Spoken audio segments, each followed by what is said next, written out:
Ladies and gentlemen, welcome to a story so stylish, so curvaceous, and so Italian, it should come with an espresso and a warning about spontaneous hand gestures.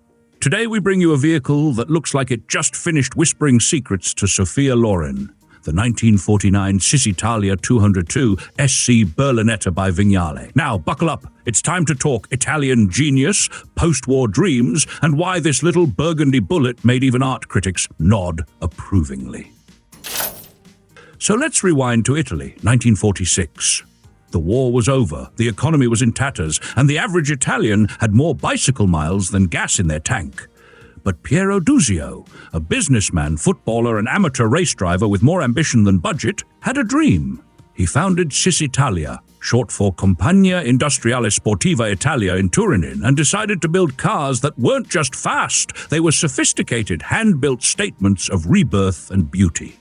After gaining traction with the single-seat D46 race car, Dusio aimed higher, a road car that used racing tech wrapped in a body that belonged in a museum. And oh boy, did he get one. Enter the Cisitalia 202, an entirely new concept for post-war Europe. It had a tubular space frame, a breakthrough normally reserved for race cars, and a low pontoon fender body that melted the hearts of everyone from Milan to Manhattan. Giovanni Savanuzzi engineered the chassis with help from Fiat legend Dante Giacosa, while Battista Pinin Farina shaped most early coupés. But in 1948, a young coach builder named Alfredo Vignale set up his own workshop and took part in the 22 program. By 1949, Vignale was producing his own versions of the Berlinetta body, subtly tweaking the form but preserving the flowing lines and curved tail. The 202 SC, Sport Coupe, was aimed at the wealthy few who wanted a touch of Mille Miglia glory in their driveway. And we mean few. Only about 170 units of the 202 were built in total, and only a fraction of those wore Vignale's badge. Each car was unique, shaped by hand from Italumag alloy over a tubular steel frame. No two panels were exactly alike, making each 202 both a car and a sculpture. Our star today, chassis number 1165 SC, was one of these rare Vignale-bodied specimens. Delivered new to Argentina, yes, these cars traveled, it became a school-run ride in Buenos Aires in the 1960s. The technical underpinnings, more sophisticated than a politician explaining tax brackets. Under the hood of the 202 SC Berlinetta sat a 1,089 cubic centimeters inline-4 sourced from Fiat, but don't let that modest displacement fool you. Cisitalia re-engineered the thing until it begged for the racetrack. They kept the cast iron block, but added a high-compression aluminium head, dual carburetors, and a dry sump oiling system. With up to 60 horsepower at 5,500 revolutions per minute and a red line pushing 6,000, the car wasn't just sipping cappuccino, it was ready to scream through mountain passes. This little beast could hit 100 miles per hour, about 160 kilometers per hour. Power was sent to the rear wheels through a 4-speed manual, sourced and tweaked from Fiat components.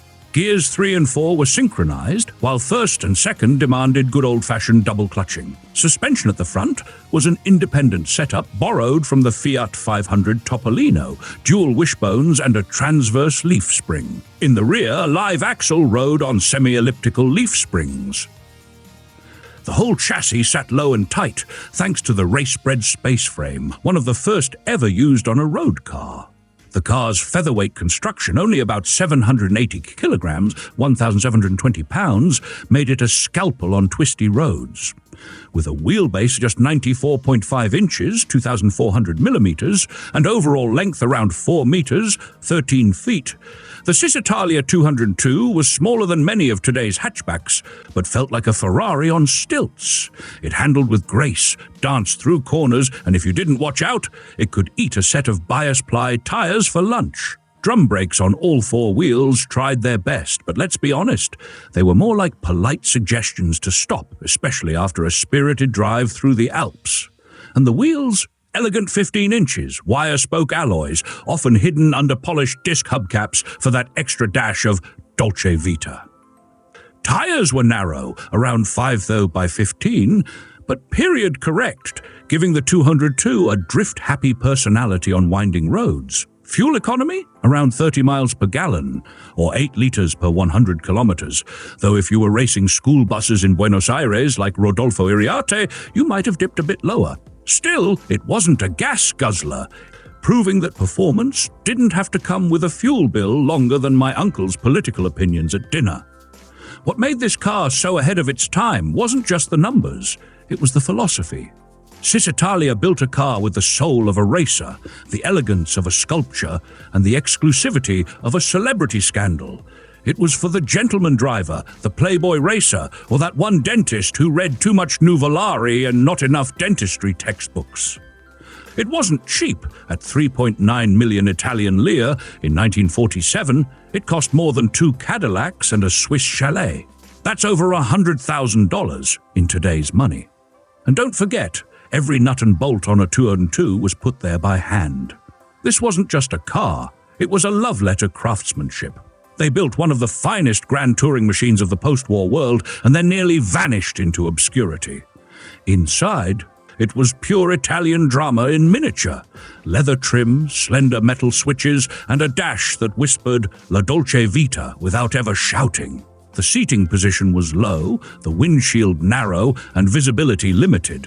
Because who cares about parking when you look this good standing still? Even the trunk was accessed externally, a novelty at the time, proving that for all its elegance, this was a car meant to be used. Compared to its contemporaries, the Twin 2 was less about brute force and more about finesse. While the Americans were dropping V8s into everything short of their lawn furniture, and the British were perfecting the art of drafty roadsters, the Italians were crafting lightweight, wind-cheating missiles like this. Against cars like the MGTC or even early Porsche 356s, the Cisitalia stood apart in both price and philosophy. It was one of the first production cars to fully integrate its body and fenders into a single aerodynamic shell. It wasn't just fast, it was poetic.